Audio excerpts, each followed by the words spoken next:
congregation in Charleston. Congregation here had their first communion in the year 16. But if you look at the steeple of that church, it leans to the left, just a smidge. The architects and the engineers here will tell you the steeple leans between 1 and 3 degrees, depending on which one those guys talk to. But they all agree to widen. And the reason the steeple leans is because in 1886, the city of Charleston suffers a massive earthquake. Now, a lot of people don't know this, but the city of Charleston lies on 2 different fault lines here. And we have, on average, 8 to 9 small ships a year. And every single one of them is so small you can't feel it. The last one we had here that actually made the newspaper was a shockingly high 2.0 on the Richter scale. Now listen, you tell somebody from Los Angeles, California, you just suffered through a 2.0 and they'll laugh at you, right? But if you see that 3-story house back over there, you see those orange squares on that house? Now those are what we call earthquake bolts. You're going to see those things all over the city of Charleston. That's how we fixed our houses after the big earthquake of 1887. In that year, the city of Charleston suffered what many geologists believe to be a 7.5 earthquake. Now, the same people in Los Angeles that made fun of 2.0, they'll tell you 7.5 is a big shake, and they'd be right. It was very close in magnitude to the earthquake that hit the New Madison Fault in Missouri in the 1830s. It actually reversed the flow of the Mississippi River for 2 days. So that gives us some indicator of how strong the earthquake was. And the eyewitnesses that day said that there was a wave that sort of rolled through the streets of Charleston, and it ended up damaging or destroying about 1,000 buildings. It really captured the day in the Charleston. But you know something? It really wasn't the severity of the earthquake that was the problem. The problem was the timing of it. The earthquake hit us in 1886. Well, the Civil War just ended in 1865. During the Civil War, the city of Charleston had been bombarded by the Union artillery 587 straight days. Now, I want you to think about this. Think about being in a city with a bomb falling on you every day for almost a year and a half. I can't even imagine that. You got a red light there, huh, Keep that thing turning your way. But you know something? It was so bad here that after William Tecumseh Sherman burned half the state of Georgia in his famous March to the Sea, it burned Atlanta to the ground, captured the city of Savannah, that's 7 miles south of here, he wouldn't come to Charleston. Everybody thought he was coming here. He wouldn't deal with us as he would have. But they asked him after the war why he didn't, and he said there was nothing left here but garbage and burn. Now that comes out of his Bible. Right? Those are his words, they're not mine. But you know, some guys think it's right. The papers in the Northeast called Charleston the city of ruin. And we really were nothing but a pile of money. So we needed a way to really fix all these houses that was creative and inexpensive. Those earthquake bolts are what we came up with. You see them all over Charleston. You see them on a building, you know that building is older than 1886. So it's way for us to date buildings here. Anytime anybody ever asks me how old a particular building is, the very first thing I do is look for the earthquake bolts. If you see them, you know the building predates the quake. So it's a good way to date buildings. Now, the other thing about the steeple of St. Philip is this. Charlestonians will tell you, yeah, the steeple leans to the left a little bit from that angle.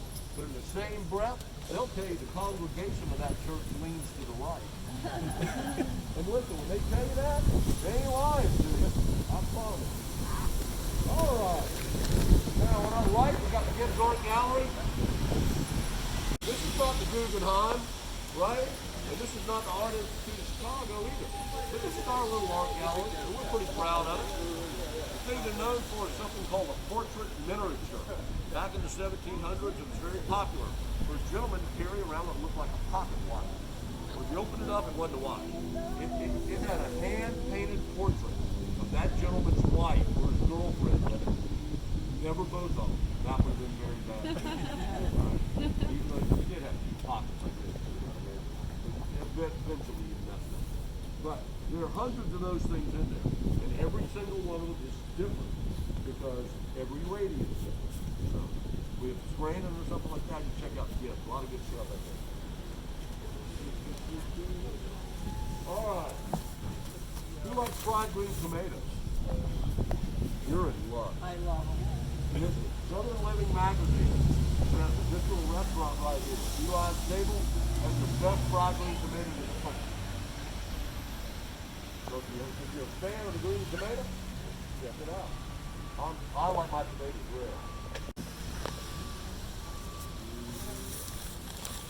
Gotta check them out. All right, come on guys, pedal on the right. Nobody is staying at Grand Old Hotel in Charleston. Boy, time to pay. Well, this is the Mills House coming up here on the right. Now, they will tell you it's the Grand Old Hotel in Charleston. The original was actually built in the 1840s by a local merchant here, and it survived the Civil War, the earthquake of 1886, fire after fire, hurricane after hurricane, only to succumb to the lowly termites.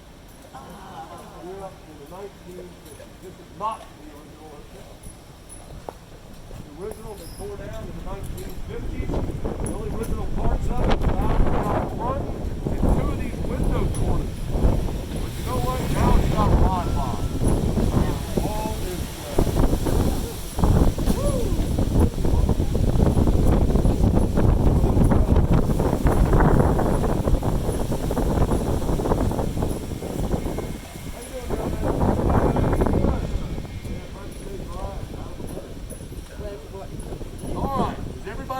Well, one of the reasons you eat well is because that young man right there is delivering fresh seafood to the city of Charleston restaurants.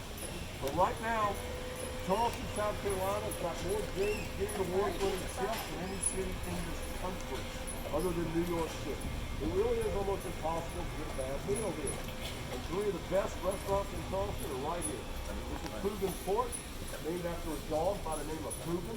When Coogan died, they buried him right next to the steps. He used to greet people on the porch. To this day, if you sit outside at Coogan's porch and eat, and you drop a piece of food on the ground, you can feel the spirit of Coogan flush by your leg. Pick up the food. Oh, we got a radiator in it. We're going to mark this spot with a GPS tracker. About 15 to 20 minutes, a company called Duty Calls. I swear to God, you can't make this up, right?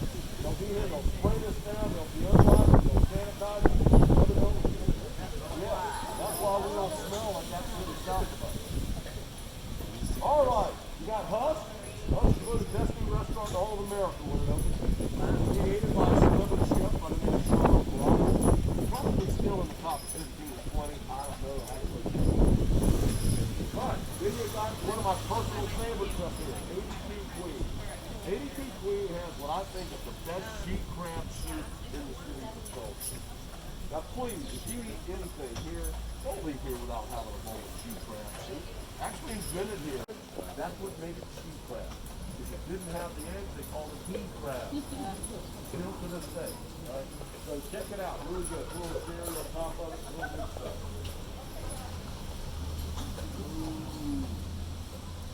The other thing people eat in restaurants here is something called shrimp and grits. Let me tell you something about shrimp and grits. When I was a kid, my grandmother would make a big pot of grits. We ate grits because it was cheap. Big pot of grits and make grits, right? I'd go out on the dock with my cast net, catch up shrimp. We'd boil them up and throw them in the grits. And every woman in the South has a little bit of bacon grease sheets by the stove. We make up the brown gravy, we have shrimp and grits. We ate it because it was inexpensive. Now they get $28 for a bowl of shrimp and grits. And I'm like, what happened? I don't get it. Well, I'm talking about it. Let's talk a little bit of religion for a minute. Can I get an amen from the congregation? Amen. Thank you, brothers and sisters. Now listen, Charleston was founded as an Anglican colony. Anglicans like me, when we go to church on Christmas and Easter, we worship at the Church of England, right? We're really just souped up Episcopalians. We're really nothing more than Catholics without the guilt kind of thing. But you know, the good thing about this place is you were free to worship here as you chose. So here come the Baptists, right? And the Methodists, the Lutherans, and the Presbyterians. They all come to Charleston because you can worship here as you chose. 1695, the first Jewish folk arrive in Charleston, and they build what will eventually become the oldest continuously operating Reformed synagogue in this country. Still here today, still open to business. If you look to your right, you'll see a white steeple. That's the oldest Lutheran church in South Carolina. The yellowish steeple is the oldest Unitarian church in the South. Now, Catholics don't really get here until later. And the reason they're late in getting to Charlestown is because the British were Protestant. And they were always fighting with the Spanish and the French, who were actually Catholic monarchies.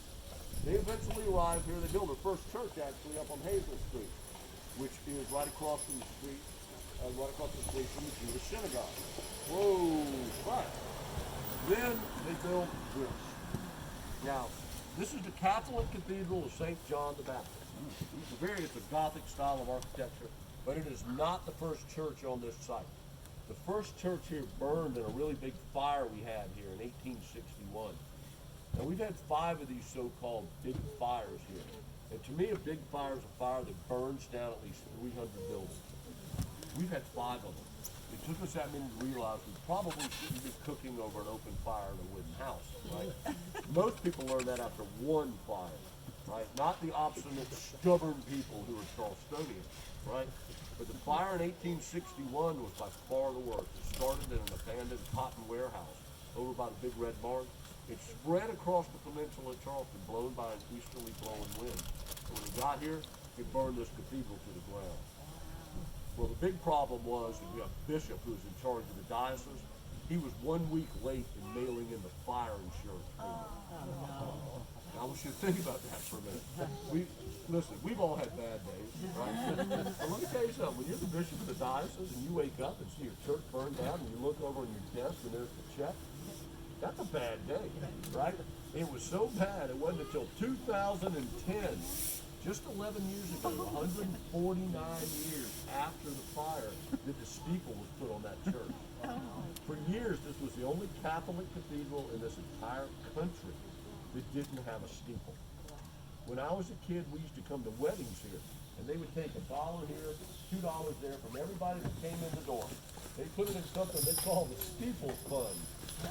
Well, that was my first experience with something called a cover charge. And let me tell you something, the band was terrible. Gothic building. But the other cool thing about that cathedral is this. It's made out of stone. And you're like, well, so what? Well, guys, we ain't got any stone. This is a low-lying coastal plain. What we do have, though, are a lot of natural resources to make brick. The plantations around Charleston make a lot of brick. We floated down the rivers here, the Ashley, the Cooper, the Stone Oak, and the British would build things out of it. They really didn't like it. They thought that brick was a poor man's building material. So they ended up covering things in stucco. And anytime you see a building that looks like it's made out of stone, it's not. It's actually made out of brick, and it's got stucco across it, like these 2 houses coming up on the left. But the thing about the cathedral is this. It's made out of something called Connecticut brownstone, right? And it comes from a little quarry just north of New Haven, which is now, as I understand, a water park. Right? If you get up close to that church, there are tens of thousands of little star-shaped holes that have been stamped into the stonework.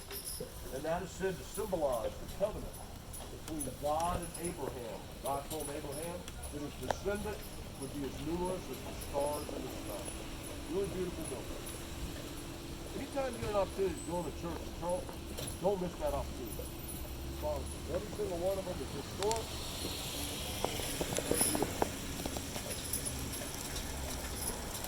All right, let's talk a little bit of residential architecture.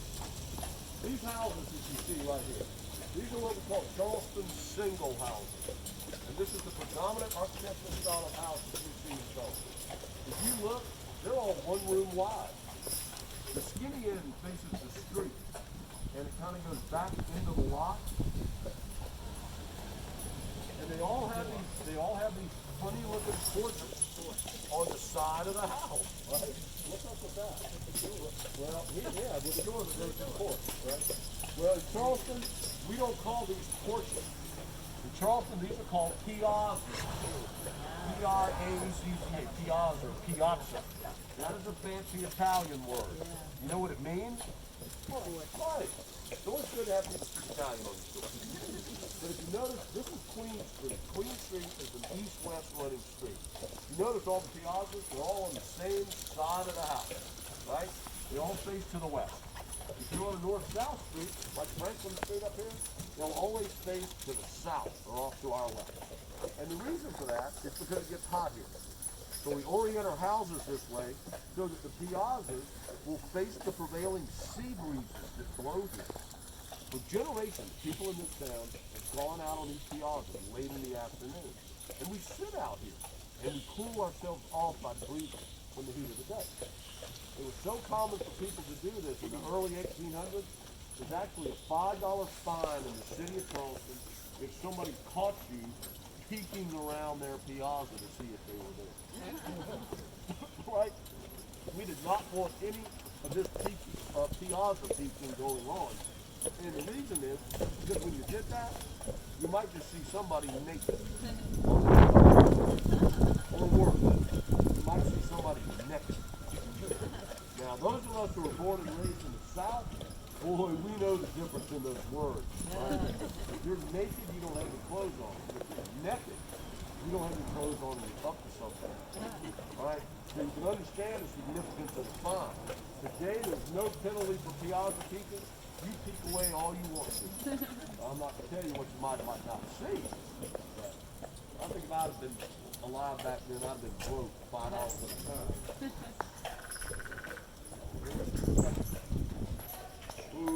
All right, let's take a look at this building. This used to be really the end of the peninsula back in the 1700s, 1800s. And all this land to your left is really what we call reclaimed land.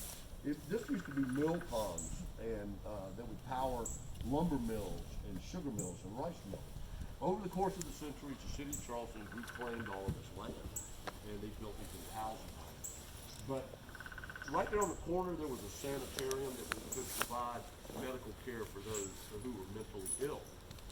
Then there was this right next door, and this was the old Marine Hospital. This is where you would come for medical care if you were a sailor, right? It's designed by a guy named Robert Mills, who was the first formally trained architect in the United States. And he designed things like the Washington Monument and the U.S. Treasury Building in Washington, D.C. But this building is better known as the first home of the Jenkins Orphanage. In the early 1900s, an African-American minister by the name of Daniel Jenkins found 4 shivering orphans around a campfire. He took them home, he fed them, gave them a warm place to sleep. Next day, he called on every church in Charleston, all 188 of them, and got enough money from those churches to get a lease on this building. The lease was on Back Street, and created the Jenkins Orphanage. And at one time, there were as many as 400 orphan boys, all African American, who lived in and around this building. The city of Charleston owed Daniel Jenkins a debt it could never repay, taking these street urchins off the street. Right? Well, eventually, the churches ran out of money, so he goes to the local musicians in Charleston. This is the time of jazz in the United States, right? And they form a band. The musicians help and donate all their old instruments, and they call it the Jenkins Orphanage Band, appropriately enough. The kids get really good, but finally they get a big break. Big invitation to play for the Queen of England. So they cross the ocean, they play for the Queen. Opening act that night was a guy named Harry Houdini, a great escape artist, right? He opened for them, so that tells you how good the escape was. But that was the big break they needed, and they came back and they continued to play all around this country and support the orphanage. Right? Now the orphanage has moved on up to North Charleston. Sadly, the band no longer plays, but I got to see them play in a Christmas parade when I was a child. Now, though, if you want to see them, you've got to go to YouTube. Right? There's a 10-minute YouTube video out there of kids playing. So if you get really bored, you can Google Jenkins Orphanage Band, and what you'll find is that video. The name of this street was before it was Franklin. Back Street. Right. That makes those kids the original. That's why people jump off my kids. Stuff like that. My poor wife, my wife's always been on my tour, I don't know, a dozen times. hearing you breakfast the other morning, if you still telling people that stupid thing about the backpack, I came up with that. All right. Speaking of liking, this is my favorite building in Charleston.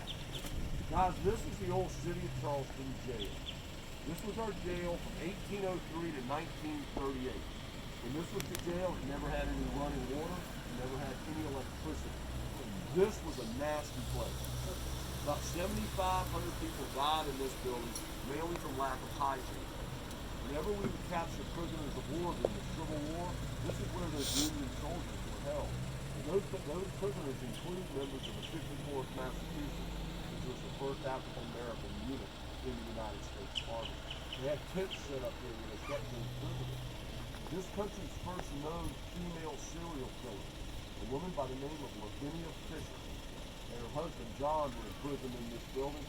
Those two knuckleheads, they ran a boarding house just north of Charleston, a place called 6 Miles. They would bring in weary travelers, they would feed them, give them a big old cup of oleander tea, and put them to bed. Well, that ain't so good, because every part of the oleander plant is poison. Right? This would knock these people out, and finish killing them, and rob them, bury them in the backyard. We really don't know how many people they killed. But they finally caught them, and they charged them with something called highway robbery, which was a capital crime. Which really means that they convicted you of this, they were going to execute you. With all the bodies in the backyard, it really wasn't hard to convict them, right? But Lavinia Fisher was a very bright woman. She knew that it was against the law in the state of South Carolina to execute a married woman. It was. She was right. So what do? They hanged him first. But then they hanged him. And her last words were, if you have anything for me to tell the devil, tell me now, because I'm about to stand. They pulled that lever, and off she went into eternity. There are a lot of people in this town and elsewhere who think she's still in this building. All of this land, you see these apartments, was a pottery field. Pottery fields are where they bury people, because they don't have anyone else to serve them, right? Stored for public burial. They had to find, we think, as many as 10,000 people were buried underneath all these houses. They interviewed a contractor who built them in the 1940s. You get all the bodies out of there, it's responsible for God of all. That means we're very lucky if you got anyone out of it, right? The Ghost Adventure Place show came here several years ago, and this was like one of the first couple of years that they were on the Discovery Channel.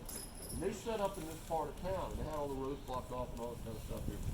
But their conclusion was that this building, the old City of Charleston Jail, is one of the most haunted buildings in all of America. Now listen, I don't know if you believe it. But I know a guy that used to give tours in this building, a guy named Jim Bray, who drives carriages with me at Talmadge Carriage.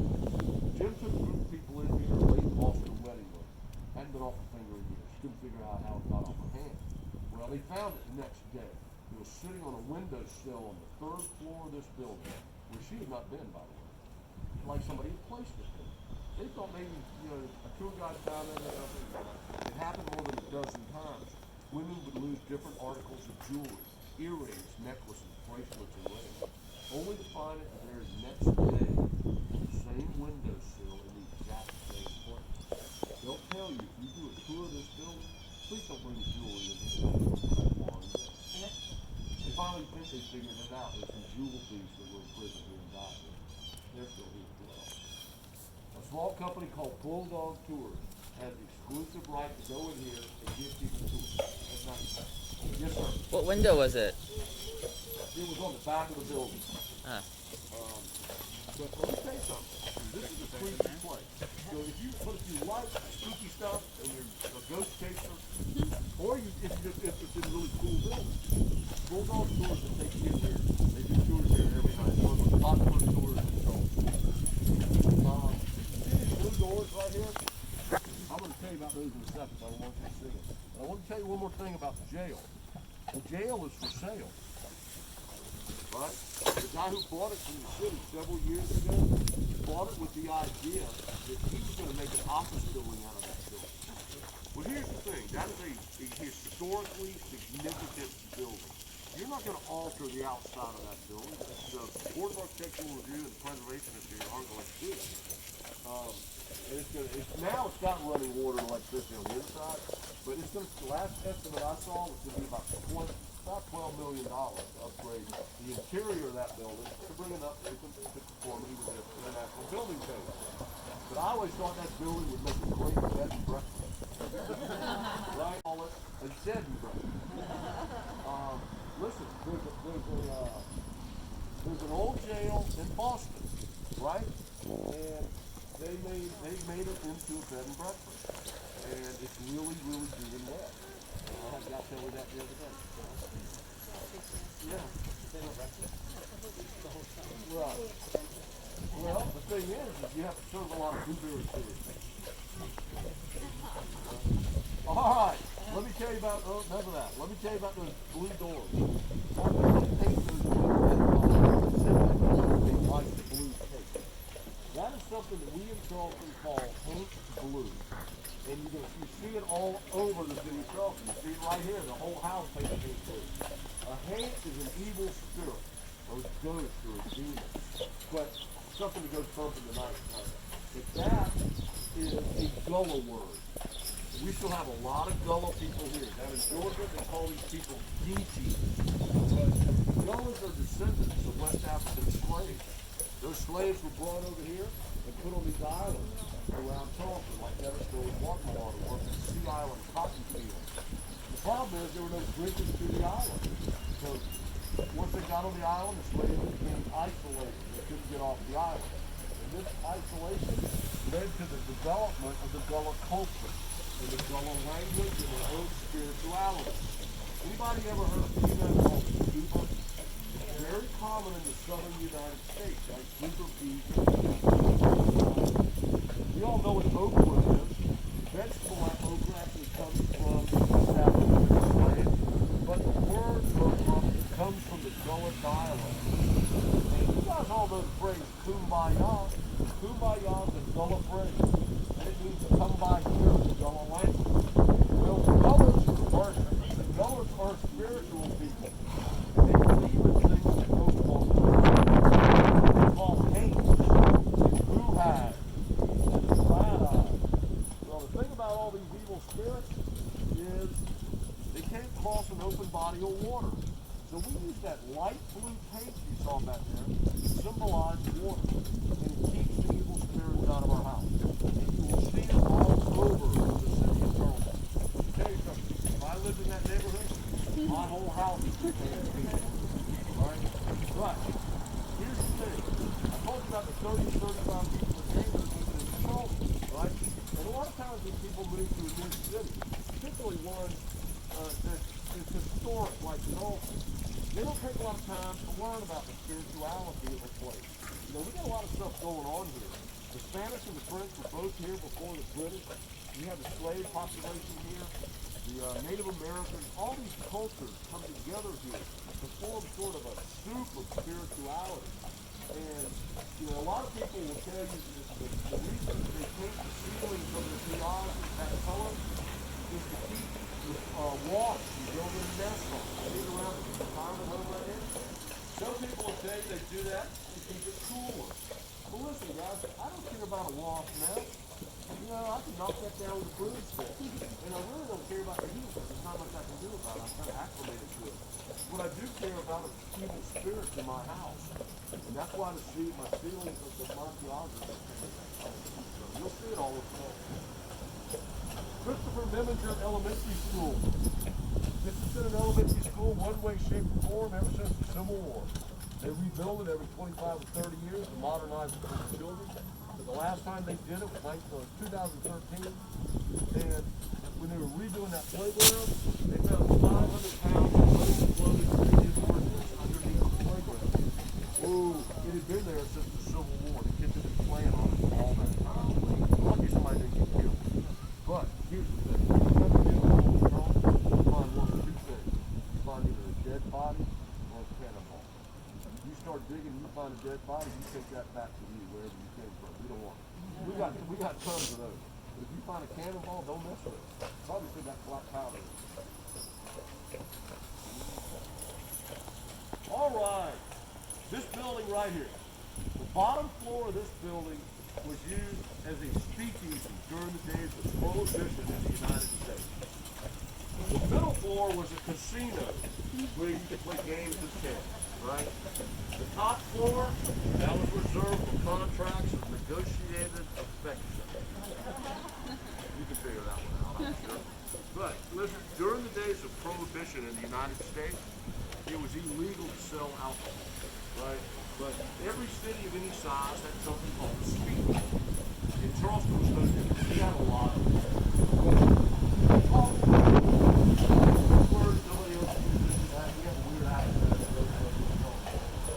But we didn't call these places speakeasy. We called them something called a blind pilot. The way it would work is this. You knock on the door back there, Mr. Chico would answer the door. He's got it unbuilt. And you say, Mr. Chico, I'd like to see your blind tiger dance 3 times. You pay him, he gives you 3 little tickets, and then you would go. About 5 minutes later, you walk up to him and say, hey, what's wrong? But the blind tiger is simply 2 tickets to dance tonight. Can I give you 3 alcoholic beverages instead of giving you your money back? Yeah, sure, Mr. Chico, that sounds fair. What's the cocktail sound? You know, that's how we got around Prohibition in the city of Charleston. You see, it was illegal to sell alcohol anywhere in the United States. It may not have been so illegal to give it away. And we were selling tickets to see blind tigers. We were selling alcohol. So there's still a lot of these types of places that were around in Charleston during Prohibition. That was about 40 different things.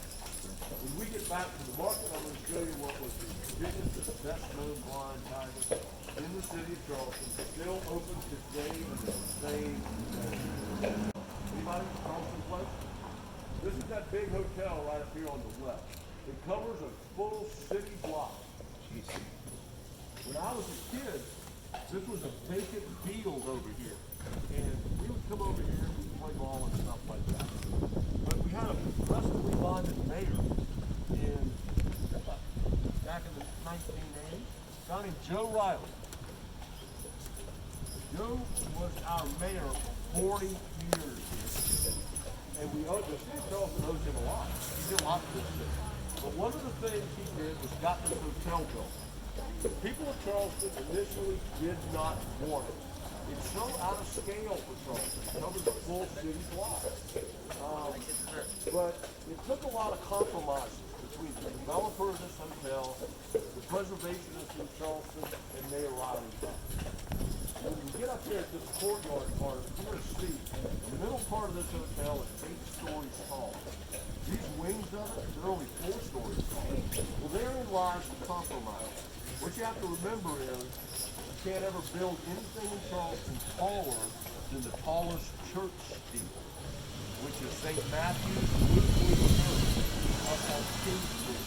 That's why we don't have a lot of high-rise buildings here, because you can't ever build anything taller than that one steeple.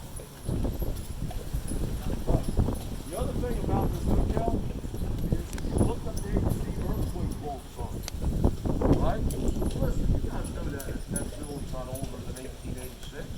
That's the only set of things earthquake bolts I know. Listen, I'm sure that they're right? And I know those things are good. Right? Those are licking sticks.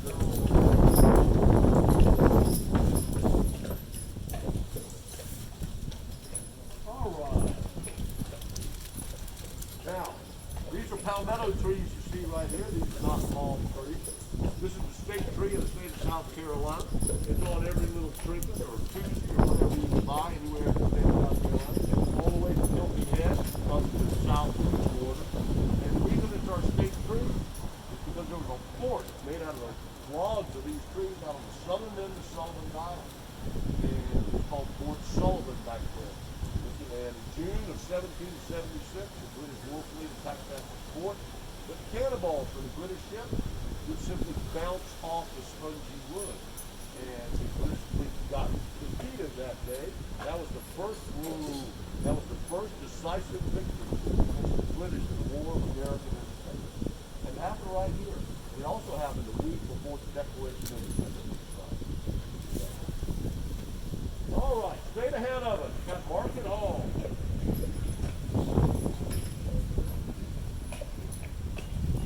Now, this is a Roman revival style of architecture.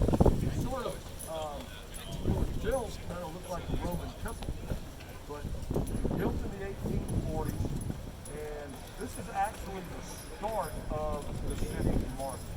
On the second floor of this building is a museum that is run by an organization known as the Daughters of the Confederacy. There used to be a big sign up there that said Daughters of the Confederacy. No more. When all the racial strife started here several months ago, they took that down. Anytime you see the Confederate national flag, we call that the Stars and Bars, flying outside of that building, you know that museum is open. And they've got a lot of really cool stuff in there. One of the things they have in there, which everybody seems to really like to see, not me, but a lot of people, they have a log of Robert E. Lee's hair. Who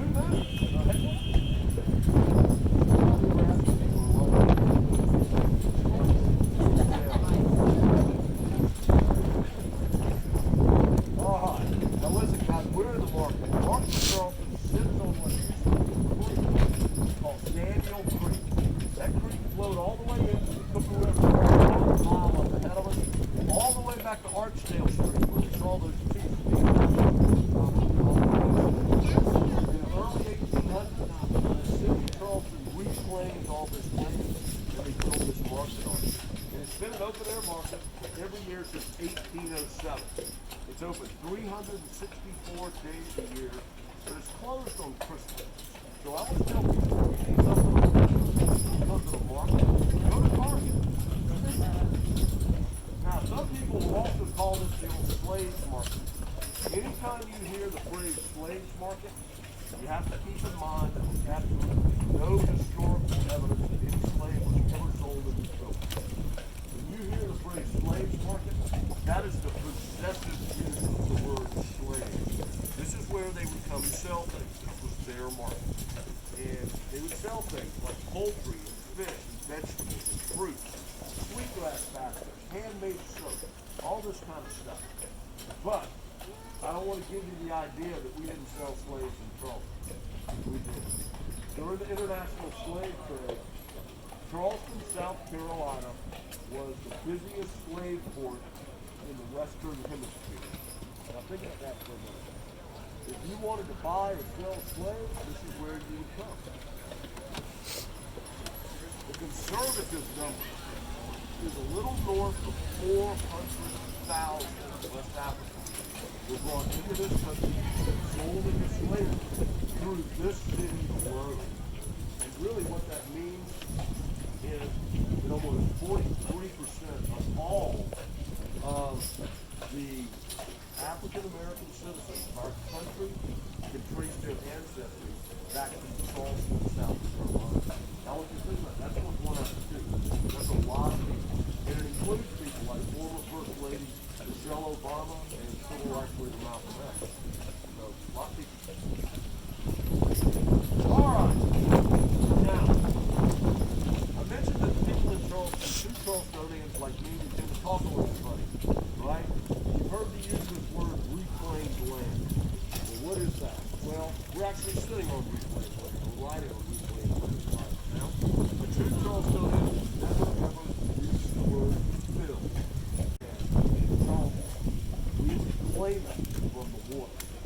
Absolutely no difference, right? But if something sounds unpleasant to a Charlestonian, we simply change the name of it so it sounds good. Right? It doesn't change the nature of what you're talking about, but it just makes it sound better. I'll give you an example. We have large cockroaches here. They're about that big and they fly. Right? We call those palmetto bugs. The word cockroach. Oh, okay. It's kind of like the porch thing, right? Nobody wants to sit on their porch and drink wine in Charleston. We sit on our PRs and we drink Chardonnay or a glass of wine, which is a totally different thing. just do it long. Step up. Good. Oh. Heather, you've had a good first out.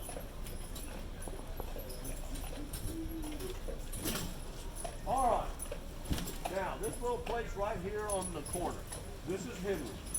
Henry's is the oldest continuously operating restaurant slash bar in the city of Charleston. Henry's opened on the same day in 1932 that Johnny Cash was born. So you see a lot of Cash paintings and stuff in here. That guy you see right there, that's Chef Anthony. He's been a chef here for over 30 years. Now, Henry's is also the biggest and best known blind tiger in the city of Charleston. Thank you, Mary Alice.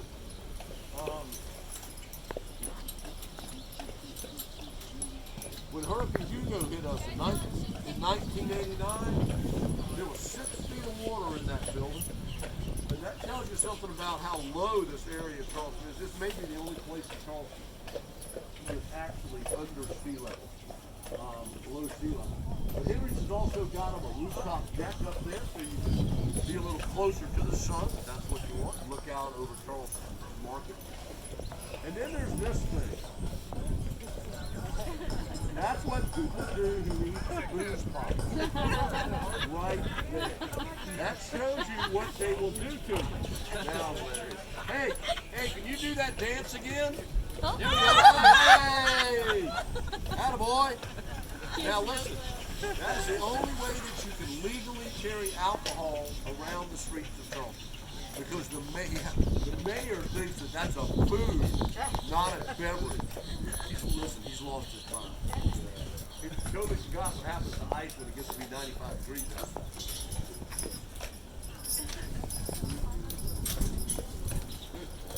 All right, everybody have a good time. Yeah. I did as well, man. That's why I do this.